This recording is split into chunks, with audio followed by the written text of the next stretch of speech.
पटना का एक ऐसा परिवार जो पिछले 3 दिनों से अपने मुखिया को पाने के लिए परेशान है। परेशानी की वजह यह है कि इनके परिवार के मुखिया अपने बिजनेस के पर्पज़ से भारत से वियतनाम गए थे और वहाँ उन्हें हार्ट अटैक आता है और वहाँ उनकी मृत्यु हो जाती है। लेकिन 3 दिन हो जाने के बावजूद एक डेथ बॉडी की बात करें तो वो अब तक भारत नहीं आया है, पटना नहीं आया है। परिवार सदमे में है, परेशान है। एकमात्र इकलौता जो है मुखिया थे घर के, तमाम जो 16, 17, 20 आदमी की संख्या है इनके पास और सभी जो है वो आप साफ तौर पर देखिए कि परेशानियों को जूझ रहे हैं और गम में हैं। और उम्र इनकी बता दें तो लगभग 74 साल के आसपास है। पत्नी है उनकी। सबसे पहले इनसे बात कर लेते हैं कि क्या परेशानी हुई, कैसे ये सारा कुछ हुआ। परेशानी वही उनका एयरपोर्ट पर हार्ट अटैक आया, हॉस्पिटल में भर्ती किया गया। बेटा लोग के आया फ़ोन कि आपका पापा जी का हार्ट अटैक हो गया है, जो वेंटिलेटर पर डाल दिया गया है। तो हम लोग बहुत दुखी हो गए हैं, रोने काटने सब लगे। लेकिन 4-5 दिन के बाद फिर कहाँ हॉस्पिटल कहाँ भर्ती किया। मेरा पोता गया, एगो लड़का गया है कलकत्ता से, और उनका बाद में होश आ गया तो सोचे चलो अब आ जाएंगे। लेकिन शनिचर 4 तारीख को उनका फिर डेट हो गया। तो उनका डेड बॉडी तो पटना आना चाहिए इंडिया है। अभी तक उन लोग बचा कर रखा है। मेरा दोनों बच्चा भी फंस गया है, नहीं वीज़ा मिल रहा है और नहीं उन लोग आ रहा है। तो ये परेशानी है भारत सरकार, चाहे मुख्यमंत्री हो चाहे जो भी हो, मेरा पति का डेड बॉडी और दोनों बच्चा आपस इंडिया ला दिया। बेटी है, इनसे भी बात कर लें। परिवार में परेशानी तो हो गई है और आप लोगों ने कोशिश क्या कुछ किया?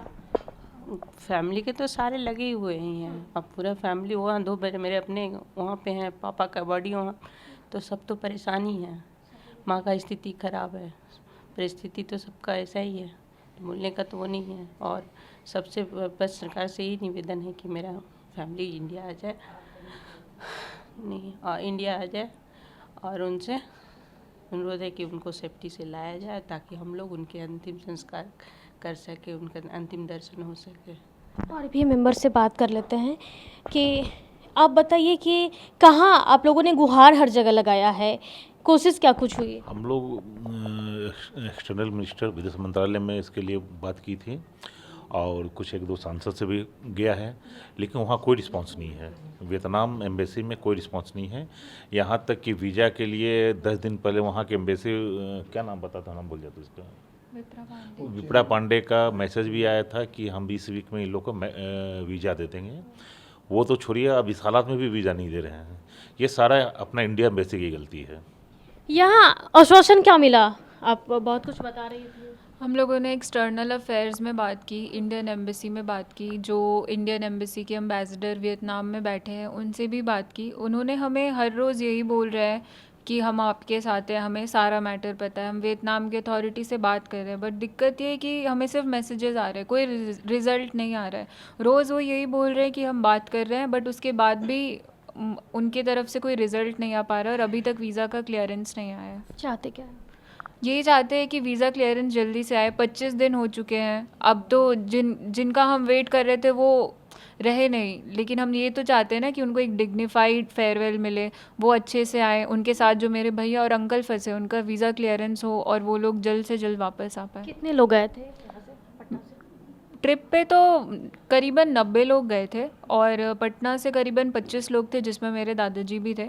वो सब वापस आ गए, बट मेरे दादाजी वहीं रह गए थे। तो मैनेजमेंट के कंपनी के 2 लोग 2 दिन तक थे वहाँ। फिर जब मेरे भैया और मामा जी गए वो लोग आ गए, बट दूसरे शहर जाकर इलाज कराने के वक्त वीज़ा की दिक्कतें आई हैं जो अभी तक क्लियर नहीं हुई हैं।